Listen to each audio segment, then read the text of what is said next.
Bonjour, d'abord, je m'appelle Stéphane Diebol, je suis le nouveau président du GARF. Le GARF est une ancienne maison, une maison qui existe depuis 1954 et qui représente 33 groupes sur l'ensemble du territoire. Et donc mon travail, c'est d'apporter une nouvelle dynamique en respectant à la fois d'où on vient et puis en essayant de construire où on va. Le GARF a deux types de chantiers. Il y a des chantiers qui sont structurants, c'est-à-dire qui sont en quelque sorte les tuyaux, et d'autres qui sont le contenant. C'est-à-dire qu'est-ce qu'on fait passer dans les tuyaux. Quand on parle des tuyaux, le GARF, après avoir expérimenté dans le GARF Lab des outils comme le 2.0, on va lancer à partir du début de l'année, du premier trimestre, toute une politique de 2.0 pour développer le social learning. Voilà. Donc on met en place l'outil de façon à ce que tout le monde puisse créer du collaboratif. Pareillement avec la web télé, on a une web télé qui a été expérimentée, donc on va l'industrialiser de façon à ce qu'on puisse utiliser cet outil. Donc ça fait partie des projets structurants, donc tout ce qui est IT, tout ce qui travaille sur la gouvernance, faire en sorte qu'il y ait une plus grande convivialité, une plus grande proximité des membres. C'est ça qui est important, donc des nouveaux outils sont développés en interne. Mais aussi derrière, une fois qu'on a des outils pour communiquer, qu'est-ce qu'on veut communiquer, parce que c'est ça qui est important aussi. Et là, il y a deux axes majeurs que sont l'internationalisation du GARF. C'est-à-dire le GARF avait déjà commencé à sortir des frontières avec Jean-Michel Morette, qui est le GARF Belgique, le GARF Suisse qui s'était lancé. L'idée maintenant, c'est de prendre une vraie dimension européenne, parce que les enjeux de la France sont aussi au sein de l'Europe, donc avec des retours de pratique, du coworking, donc le fait de travailler ensemble, et d'aller au-delà, puisque le Canada nous a sollicité. On a un GARF Saint-Pierre-et-Miquelon, que Michel Giraud préside. Et donc l'idée, c'est de Saint-Pierre-et-Miquelon, qui est un peu la frontière de la France au Canada, c'est justement d'aller vers le Canada pour voir un peu comment est-ce que l'Amérique du Nord fonctionne et comment est-ce qu'on peut avoir des retours de pratique avec une culture qui n'est pas la nôtre, nous pays latins. Donc ça, c'est la dimension internationale où justement on va essayer de partager, de mieux se regarder grâce au regard des autres. C'est ça l'enjeu du GARF. Mais aussi, et c'est ça le deuxième volet, c'est la dimension locale, c'est-à-dire qu'on va essayer de tisser davantage de liens sur le territoire et faire en sorte que tous les talents du territoire puissent être mis en valeur. C'est-à-dire que si on travaille sur l'international, alors on se localise pour ne pas se perdre et pas perdre ses racines.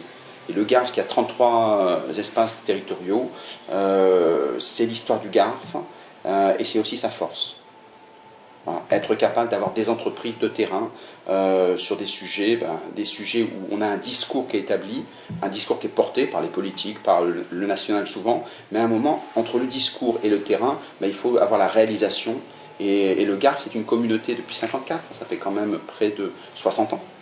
60 ans de création communautaire autour des métiers. Aujourd'hui, c'est très à la mode. À l'époque, il faut se mettre dans le contexte. L'environnement était marxisant, donc ça veut dire que c'était une approche qui était très différente. Mais ça veut dire qu'on a du savoir-faire. Et à nous de respecter d'où on vient, utiliser nos racines pour pouvoir justement croître plus loin et être plus utile aux gens.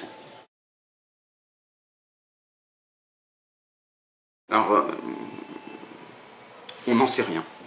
Voilà. Donc, celui qui dit qu'il sait, c'est en fait celui qui dit « j'espère que ce soit ça ». Alors je vais vous dire ce que j'espère, ce qui répond partiellement à la question. Il y avait une très belle citation qu'un Canadien avait fait.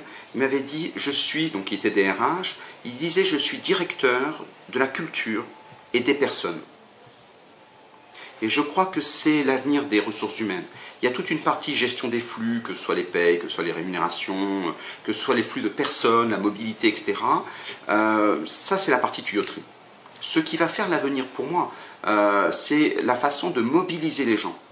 Les ressources humaines ont vocation à être capables, on dit érotiser la fonction humaine. C'est-à-dire être capable de la vendre en interne, dans un monde qui est plein de suspicions, mais être capable de mobiliser les gens en disant « j'ai un projet à vous proposer ».